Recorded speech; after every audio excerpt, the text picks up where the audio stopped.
मारीच और सुबाहु का वध। यह सिर्फ एक साधारण युद्ध नहीं था, यह धर्म और अधर्म के बीच की पहली बड़ी टक्कर थी।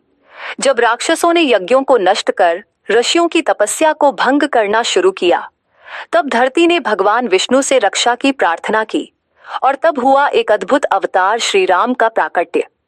इस वीडियो में आज हम जानेंगे उस ऐतिहासिक क्षण की कथा जब बालक राम ने पहली बार राक्षसी शक्तियों मारीच और सुबाहु का संहार किया।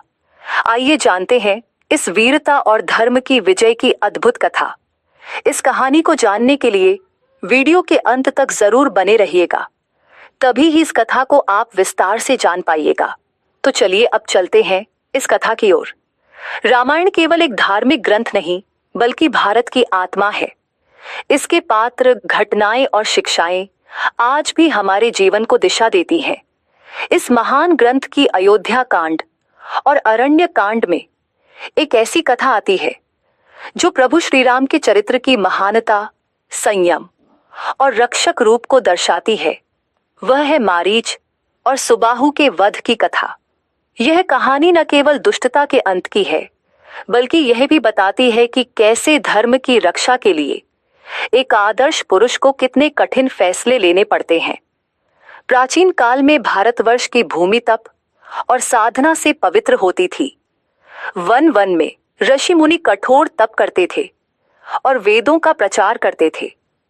उन्हीं में एक महान ऋषि थे विश्वामित्र, जो पहले क्षत्रिय थे लेकिन कठोर तप से ब्रह्मर्षि बनने का प्रयास कर रहे थे। विश्वामित्र अपनी तप शक्ति से यज्ञ करते थे, लेकिन उन यज्ञों को बार बार राक्षसों द्वारा विघ्न पहुंचाया जाता। ये राक्षस थे मारीच और सुबाहु। ये दोनों राक्षस ताड़का के पुत्र थे और राक्षसी प्रवृत्ति के थे। विश्वामित्र जब भी कोई यज्ञ आरंभ करते, तभी मारीच और सुबाहु दोनों राक्षस ताड़का के पुत्र थे और राक्षसी प्रवृत्ति के थे।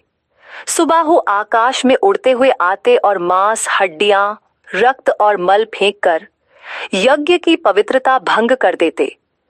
इससे व्यथित होकर विश्वामित्र ने यह निश्चय किया कि अब वे किसी दिव्य शक्ति से सहायता मांगेंगे। तब विश्वामित्र सीधे अयोध्या पहुंचे। वहां उन्होंने राजा दशरथ से निवेदन किया, राजन, आपके पुत्र श्री राम को मेरे साथ भेजिए। मैं उन्हें एक धर्मयुद्ध सिखाना चाहता हूँ। मुझे उन जैसे वीर की आवश्यकता है जो मेरी यज्ञ की रक्षा कर सके। दशरथ यह सुनकर अचंभित रह गए।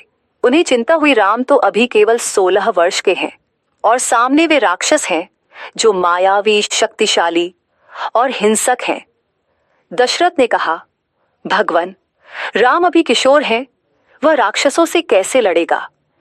मैं स्वयं आपके यज्ञ की रक्षा करूंगा। परंतु विश्वामित्र मुस्कुराए और बोले, राजन, राम कोई साधारण बालक नहीं है, वह साक्षात धर्म स्वरूप हैं। उनका जन्म ही धर्म की स्थापना हेतु हुआ है। मुझे उन पर पूर्ण विश्वास है। इस पर वशिष्ठ मुनि ने भी दशरथ को सलाह दी कि उन्हें श्री राम को जाने देना चाहिए।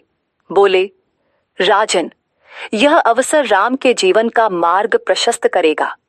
विश्वामित्र उन्हें दिव्य अस्त्रों की शिक्षा देंगे और यह यज्ञ रक्षा धर्म की सेवा होगी। दशरथ ने भारी मन से सहमति दी और राम के साथ उनके छोटे भाई लक्ष्मण भी साथ जाने को उत्सुक हो उठे। विश्वामित्र के आश्रम में आगमन। विश्वामित्र श्री राम और लक्ष्मण के साथ अपने तपोवन की ओर चले। मार्ग में उन्होंने अनेक शिक्षाएं दी और राम लक्ष्मण ने पहली बार वन जीवन को अनुभव किया। उन्होंने मार्ग में ताड़का नामक राक्षसी का वध किया, जो एक मायावी, अत्यंत बलशाली राक्षसी थी। ताड़का का अंत राम ने अपने पहले बाण से किया। इस घटना से विश्वामित्र अत्यंत प्रसन्न हुए और उन्होंने राम को दिव्य अस्त्र प्रदान किए, जैसे ब्रह्मास्त्र, आग्नेयास्त्र, वायु अस्त्र आदि।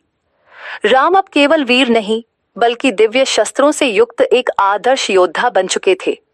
विश्वामित्र ने यज्ञ का आयोजन शुरू किया। राम और लक्ष्मण रात्रि में पहरा देने लगे। पहले 5 दिन बिना विघ्न बीते, लेकिन छठे दिन आकाश में अंधकार छाने लगा और वातावरण में रक्त की गंध फैल गई। सहसा आकाश से शोर गूंजा और दिखाई दिए 2 भयंकर राक्षस, मारीच और सुबाहु। उनके साथ असंख्य राक्षस भी आ पहुंचे। मारीच का शरीर विशाल था, आंखें अग्नि समान लाल, और वह हवा में उड़ता हुआ वेग से आया। सुबाहु उससे अधिक उग्र था। दोनों ने यज्ञ भूमि को अपवित्र करने के लिए रक्त, मांस और अपशब्दों की बौछार शुरू कर दी। राम ने तुरंत धनुष उठाया। उन्होंने पहले अपने गुरु द्वारा दिए गए मनोहर अस्त्र को प्रयोग में लाया। यह अस्त्र शत्रु को दूर फेंकने की शक्ति रखता था। उन्होंने बाण चलाया और मारीच के सीने पर आ लगा। मारीच की छाती पर जब यह बाण लगा तो वह चिल्लाता हुआ 100 योजन दूर समुद्र में जा गिरा। वह मरा नहीं, परंतु इतना भयभीत हुआ कि उसने राक्षसी मार्ग त्याग दिया और बाद में जाकर रावण का मामा बन गया। अब बारी थी सुबाहु की।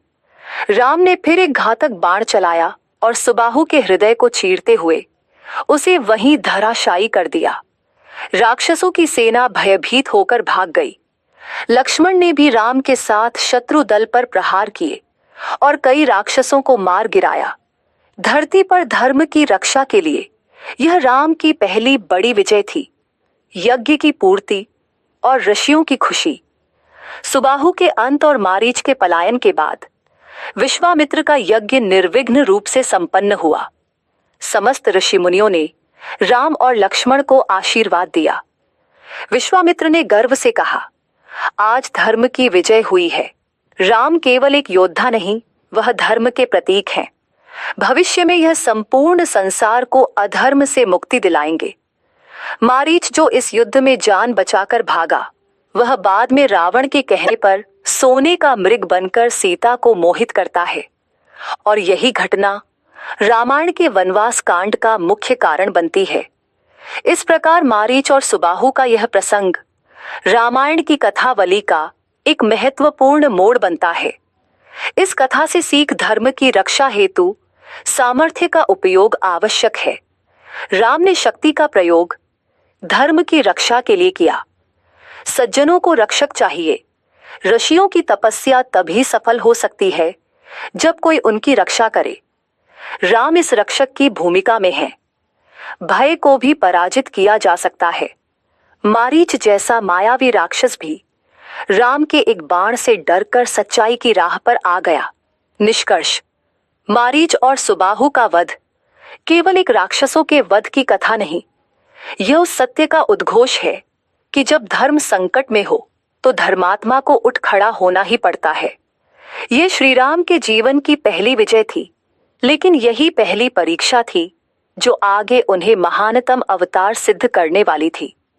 यदि यह कथा आपको अच्छी लगी हो तो इसे लाइक तथा मेरे चैनल को सब्सक्राइब जरूर कीजिएगा। Thanks for watching my video.